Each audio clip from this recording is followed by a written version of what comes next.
자, 지금 이번에 한국의 계엄 사건을 바라보면서 미국에서 이 한국에 대한 비아냥이 굉장히 심해졌습니다. 끝나가는 이 바이든 정권에서도 한국 문제를 전담하는 국무부 2인자 커트 캠벨이 윤 대통령이 심히 오판을 했다. 한국에서 앞으로 몇 달 동안 매우 어려운 상황이 벌어질 것이다 라고 말을 했습니다. 트럼프 측에서도 한국의 계엄 상황에 대해서 트럼프의 오른팔인 머스크가 와우라고 하면서 한국에 무슨 일이 일어나고 있냐라고 비아냥거렸습니다. 그래서 결국은 이 미국에 새로 출범하는 트럼프 정권이 그동안에 윤 정권이 그렇게 꼴프니 또 취임 전에 면담을 하자 또 이 북한의 통일 봉남 정책에 대해서 어쨌든 길을 뚫어 볼 거라고 노력을 했는데 계엄 해프닝 하나로 이제 트럼프가 한국을 바라보는 시각이 더욱더 가치가 떨어질 거라는 건 그건 뻔한 거예요. 자, 트럼프라는 사람이 가덕이나 한국에 대해서 매우 좋지 않게 보고 머니 머신이라 그러고 김정은 같은 독재자에게는 호감을 가지는 표현을 계속했어요. 자, 이 트럼프도 좀 정상이 아닌 인물인 것은 분명하지요. 얼마 전에 명절 인사, 즉 이제 추수감사절 인사로 나라 파괴한 미치광이도 행복하길 이런 말을 했습니다. 바이든이나 해리스한테 하는 소리겠죠. 그래서 이 사람도 많이 정상이 아니라는 거예요. 그래서 충동적이고 변태적이고 정통적인 가치를 갖다가 깔아뭉개는 스타일이고 비슷한 성향을 가진 외국 지도자를 좋아하고 이런 속성에서 지금 이 트럼프가 가진 불안정성이 한반도의 안보에 굉장히 불안하게 작용할 것이라는 것은 기정사실이에요. 자, 지금 트럼프 캠프에서는 우크라이나 문제가 1순위고 2순위가 중동 문제고 3순위가 한국 문제쯤 될 건데요. 그런데 우크라이나에서도 트럼프 주장대로 곧바로 휴전이 성립되지 않을 거다.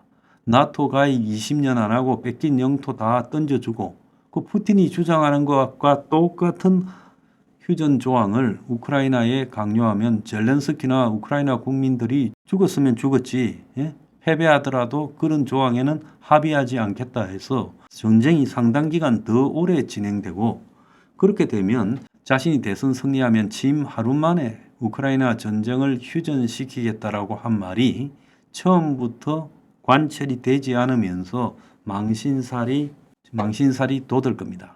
자, 그런 다음에 중동에서도 이스라엘이 트럼프 말대로 움직이지도 않을 거고 사우디가 트럼프의 통제도 안 받을 거고 저 복잡한 종어로 횡어로 꼬여있는 이 중동의 문제를 푸는 매듭이 찾아지지가 않을 거예요. 그래서 저것도 계속 오래 갈 겁니다. 자, 그러면 트럼프가 가장 쉽게 자신의 초기 외교 안보적 업적이라고 할 수 있는 부분이 북핵 문제를 푸는 부분이라고 생각할 것으로 보입니다. 실제로 트럼프 캠프에서 우크라이나 문제나 중동 문제가 쉽사리 빨리 해결되지 않고 1년 이상 더 갈 수도 있다 이렇게 보는 거예요. 그러면 트럼프는 취임 첫 해에 외교 안보적으로 자기가 이룬 게 하나도 없게 될 수 있어요. 그래서 가장 손쉽게 트럼프 쪽에서 생각하는 게 북한하고 협상을 타결하는 거다. 흔히 북한이 매우 타결하기 어려운 상태라고 하지만 트럼프가 기대치를 낮추어서 북한의 구미에 맞춰주면 곧바로 타결이 되지 않겠습니까? 그런데 이게요, 제가 트럼프가 김정은이하고 빅딜, 즉 핵 폐기를 갖다가 전제로 하는 빅딜이 아니라 ICBM을 갖다가 일부 폐기하는, ICBM을 폐기하는 스몰 딜이 될 거라고 했는데 이제 스몰 딜이 아니라 스몰 딜보다도 아주 적은 마이크로 딜이 될 가능성이 매우 높다라는 이야기가 이 트럼프 측에서 흘러나오고 있습니다.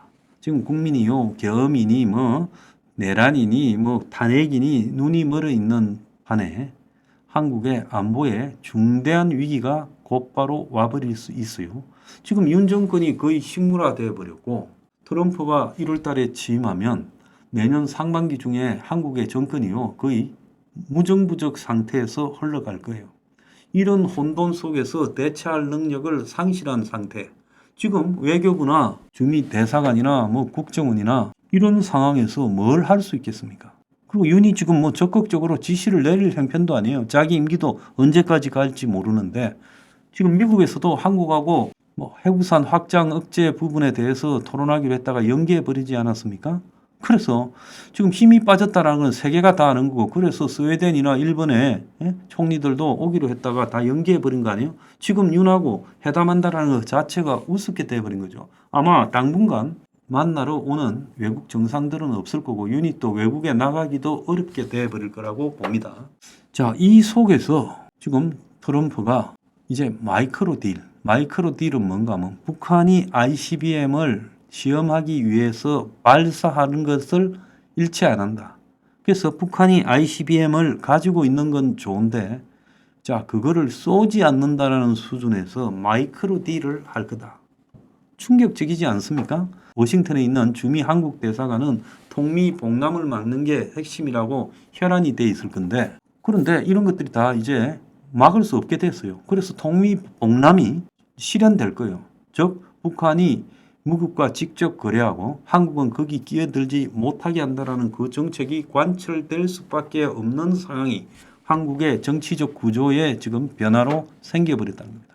그래서 미국에서 볼 때는요, 이재명이가 매우 아주 북한에 대해서 친북적이다라고 보고 있지 않습니까? 북한의 송금한 문제로까지 지금 재판받고 있는데, 미국 측의 입장으로서는 이재명이가 미국하고 북한이 뭘 붙어 먹든지 찬성할 거다. 쎄쎄하겠죠.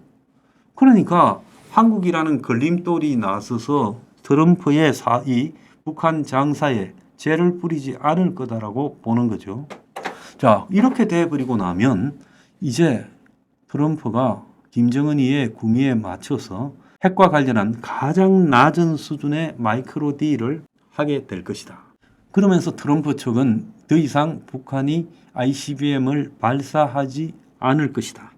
이렇게 미국의 국민들에게 알리고 이것이 자신의 업적이라고 과시할 거고, 이재명이는 트럼프에 대해서 노벨 평화상 추천을 할 것이고, 자, 이렇게 이 나라는요, 사실상 미국이 나서서 북한과 딜 쳐서 북한이 핵 보유국이 되고 핵과 미사일을 그대로 가지고 있는 것을 지켜보게 되는 수준으로 가게 될 거라는 거죠.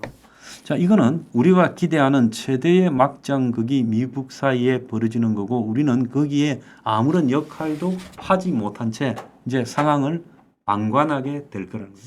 자, 그래서 이런 상황이 이제 벌어지게 되면 이거는 비가역적인, 돌이킬 수 없는 상태로 가버리는 겁니다. 자, 그래서 한국의 윤 정권의 이 조기 붕괴와 더불어서 미북 간의 이 마이크로 딜이 성사된다. 자, 이 끔찍한 지금 이 구도가 눈앞에 지금 현실화되어 가고 있어요. 자, 우리가 여기서 뭘 어떻게 할 것인가? 네?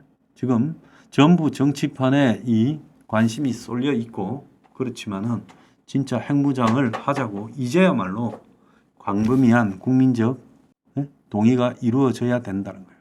그래서 앵그리 블루는 핵무장 시위를 하는 겁니다.